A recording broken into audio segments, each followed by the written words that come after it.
You're looking at the face of a man who just lost everything, Mark whispered into my ear as he passed me on the stage. He didn't know how right he was. I stood there, USB drive in hand, watching 5 years of theft crumble in real time. The projector displayed my code, my unmistakable digital fingerprints, while the company executives stared in shock. The champagne glasses stopped clinking. The congratulatory smiles faded. This wasn't how I'd planned to spend my Thursday afternoon. My name is Daniel Reeves. I'm a senior systems analyst at Meridian Technologies, or at least I was, until about 20 minutes ago when I either secured my future or destroyed it completely. I've always been the reliable one, the problem solver, the guy who stays late without complaint, the one who brings donuts on Fridays and remembers everyone's coffee order. 15 years at Meridian had earned me respect, but never the spotlight. That belonged to people like Mark Winters. Mark joined our department 5 years ago, handsome, charismatic, MBA from Wharton, the kind of guy who remembers your kids' names and your wife's birthday, the kind who makes the right jokes at company parties and golfs with the CFO on weekends. We worked well together at first. I had the technical skills, he had the presentation polish. A perfect partnership. Until the Hyperion project. Daniel, we need to cut operational costs by at least 15%, or the board will start looking at layoffs, my boss Sandra told me during our weekly one-on-one. Her eyes were tired. Budget meetings had been brutal lately. I might have something, I said. I've been working on an algorithm that could optimize our supply chain. It's still rough, but the simulations look promising. Sandra leaned forward. How promising? Maybe 20-25 efficiency improvement. But I need time to test it properly. You have 6 weeks. If it works, this could save us all. I nodded, already mapping out the work in my head. I didn't go home that night, or many nights after. The Hyperion project consumed me. I coded during lunch breaks. I dreamed in algorithms. My wife started leaving dinner in the fridge with post-it notes. Remember me, the woman you married? Mark noticed my obsession. He started dropping by my desk more often. Looking good, Danny boy, he'd say, peering over my shoulder. Mind if I take a look at what you've got so far? Maybe I can help streamline the business logic? I shared my progress. Why wouldn't I? We were on the same team, working toward the same goal.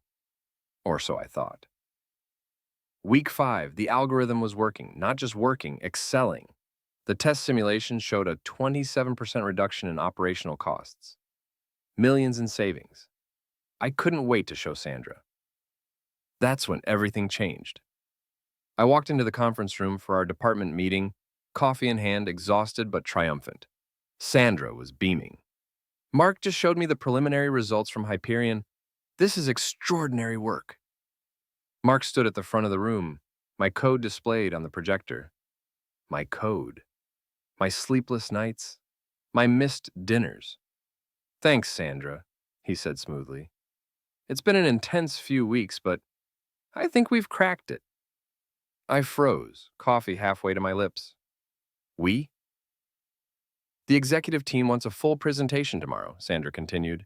Mark, you'll lead, of course. This could be huge for all of us. I couldn't breathe. I opened my mouth to speak, but nothing came out. Mark caught my eye across the room and gave me the slightest headshake. A warning. The meeting continued around me while my mind raced. Had I misunderstood? Had Mark contributed more than I realized? Was I being paranoid? After the meeting, I cornered him in the hallway. What just happened in there? I demanded. Mark smiled, all teeth. Team effort, Daniel. That's how business works. Team effort? I wrote every line of that code. He placed a hand on my shoulder, heavy, proprietary. Look, you're brilliant with the technical stuff. Nobody disputes that, but this project needs a face. Someone who can sell it to the executives. And that someone is you. We both know you're not comfortable in the spotlight. You stammer during team stand-ups. Imagine presenting to the board. He squeezed my shoulder. I'll make sure you get credit in the technical documentation. But this is better for everyone. Trust me.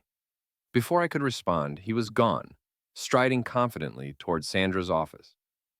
I stood alone in the hallway, betrayal burning in my chest. That night, I couldn't sleep.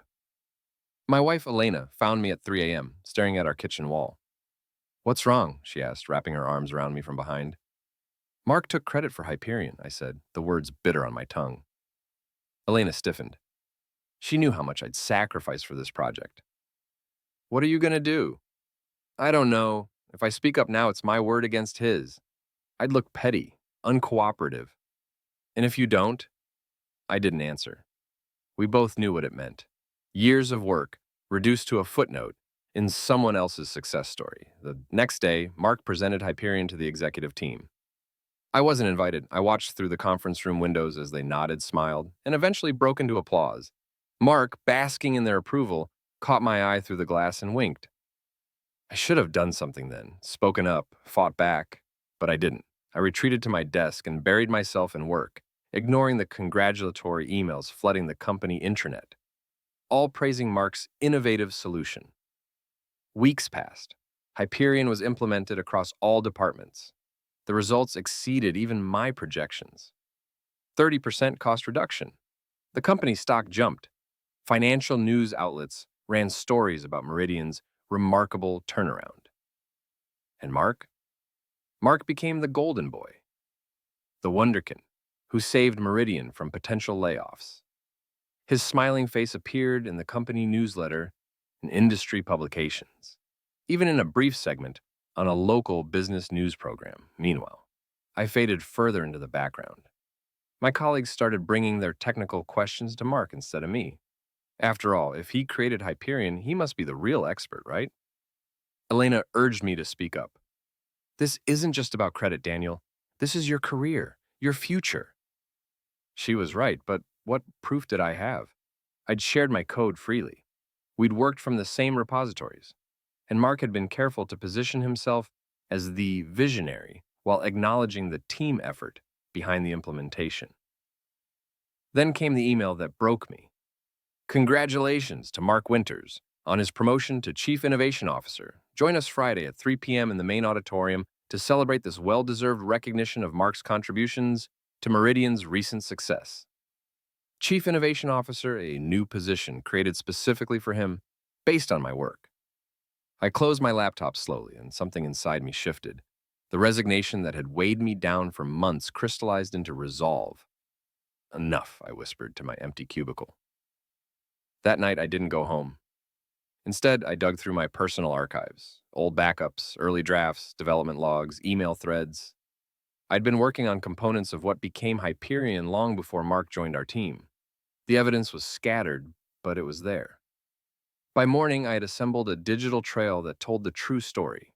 I saved everything to a USB drive and finally went home to shower and change. Elena found me putting on my best suit. "What are you doing?" she asked, eyes wide with concern. "Going to a promotion ceremony?" I replied, adjusting my tie. "Daniel, don't do anything rash," I finished for her. "I've been rash for 15 years. Keeping my head down, playing by the rules, look where it's gotten me." She studied my face, then nodded slowly. "Just be careful. These people aren't your friends." "I know that now." The auditorium was packed when I arrived. Upper management, board members, even some industry press, all gathered to witness Mark's ascension. I took a seat in the back row, USB drive heavy in my pocket. My heart pounded so loudly, I was sure everyone could hear it. What I was about to do would change everything. There would be no going back. Our CEO, Richard Tanner, took the stage first. "Today marks an exciting new chapter for Meridian Technologies," he began. "In the past year, we've seen unprecedented growth, largely due to innovations spearheaded by the man we're honoring today." The crowd applauded. I remained still, hands clenched in my lap. "The Hyperion project alone has saved this company an estimated $12 million annually," Tanner continued. "That kind of visionary thinking deserves recognition. Ladies and gentlemen, please welcome our new Chief Innovation Officer, Mark Winters." Mark bounded onto the stage, all confidence and perfect teeth. He embraced Tanner, accepted a plaque, and turned to the microphone. "Thank you all," he said, voice thick with false humility. "This is an incredible honor. The Hyperion project was truly a labor of love." As he spoke, I stood and made my way to the side of the stage where the AV technician controlled the presentation. The young man looked at me quizzically. I have the updated slides, I whispered, holding up my USB drive. Mr. Winters wanted these instead. The tech hesitated, then nodded. He was used to last-minute executive changes. He took my drive and plugged it in.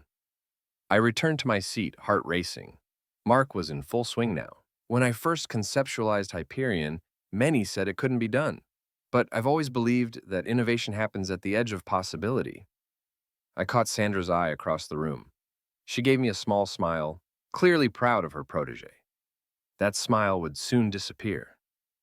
The algorithm I developed works by identifying inefficiencies that traditional methods miss. I raised my hand. Mark faltered mid-sentence, noticing me for the first time. Yes, he said, squinting into the audience. Do we have a question?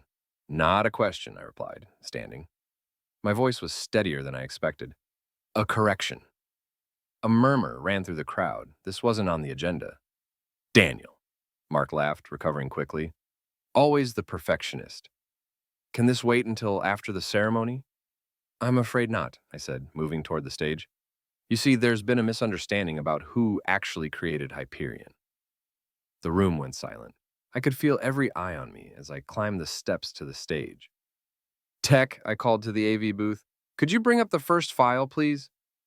The screen behind Mark flickered, then displayed lines of code with my digital signature and timestamps from 2 years ago, long before Hyperion was officially launched. What is this?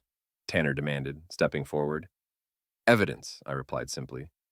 Mark didn't create Hyperion, I did. Every algorithm, every line of code. I have the complete development history right here. Mark's face drained of color. This is ridiculous. Daniel's obviously manipulated these files. He's always been jealous of... Next file, please, I interrupted. The screen changed to show email exchanges between Mark and me, where he asked questions about basic concepts that the creator of Hyperion would certainly understand. And the video, I said. The final piece. Security footage from our office showing me working late night after night with timestamps matching the development logs, and later clips of Mark copying files from my computer when I wasn't at my desk. The auditorium erupted in whispers. Tanner stared at the screen, then at Mark, his expression hardening. Mark lunged for the microphone. This is a misunderstanding. Daniel assisted with the technical implementation, yes, but the concept, the vision, was mine. The next file disproves that, too, I said quietly. It's my original project proposal, dated and signed, submitted before you joined the department. The evidence was irrefutable. Mark knew it. His eyes darted around the room, seeking an ally, finding none. You're looking at the face of a man who just lost everything, Mark whispered into my ear as he passed me on the stage. He didn't know how right he was. I stood there, USB drive in hand, watching 5 years of theft crumble in real time. The projector displayed my code, my unmistakable digital fingerprints, while the company executives stared in shock. The champagne glasses stopped clinking. The congratulatory smiles faded. Tanner cleared his throat. I think we need to adjourn this ceremony and continue this discussion in private. Mr. Reeves, Mr. Winters, my office, now. As we left the auditorium, Sandra caught up with me. Daniel? I had no idea, she said, her face ashen. Why didn't you say something sooner? I looked at her directly. Would you have believed me? She had no answer. The meeting in Tanner's office was brief and brutal. Mark tried denial, then anger, then bargaining. None worked. The evidence was too clear. You're terminated effective immediately, Tanner told him. Security will escort you to clear your desk. Mark glared at me with pure hatred. You've made an enemy today, he hissed. No, I replied calmly. You did that yourself 5 years ago. After Mark was escorted out, Tanner turned to me. You should have come forward sooner. Yes, sir, I should have. He studied me for a long moment. The Chief Innovation Officer position is still open. It should go to the person who actually innovated. I blinked in surprise, sir. Unless you'd prefer to remain a systems analyst. No, sir. I mean, yes, I'd be honored to accept the position. Tanner nodded. Good. We'll announce it tomorrow. And Daniel? In my company, we reward honesty and hard work, not theft and deception. Remember that. I will, sir. As I left Tanner's office, My phone buzzed with a text from Elena. Well? I smiled and replied, coming home with news? Good news. The next day, I returned to a different Meridian. Colleagues who had barely acknowledged me for months now stopped by my desk with congratulations and coffee. Sandra apologized profusely. Even Tanner made a point of introducing me to board members as the real genius behind Hyperion. My new office, Mark's old office, felt strange at first. Too big, too visible. But as I unpacked my things, I realized something had changed within me too. The spotlight I'd avoided for so long didn't seem so frightening anymore. A week later, I received an email from a tech startup across town. They'd hired Mark as a consultant. The message contained only a screenshot of his company profile, where he claimed to have spearheaded revolutionary efficiency algorithms at Meridian Technologies. I forwarded it to Tanner with a simple note, FYI. His reply came minutes later. Already addressed. Their CEO is a friend. Mark won't be claiming credit for your work anywhere in this industry again. 6 months into my new role, Hyperion 2.0 launched. My name was on the press release. My face was in the company newsletter. At the launch party, I gave a presentation to the entire company, without stammering once. Elena squeezed my hand as we left the building that evening. Proud of you, she said simply. For the promotion, I asked. For finally standing up for yourself. For showing our kids what integrity looks like. As we walked to the car, my phone buzzed with an email notification. A job offer for Mark had been rescinded after background checks revealed his history at Meridian. The industry was smaller than he'd realized. I deleted the email without responding. His story wasn't mine anymore. Mine was just beginning.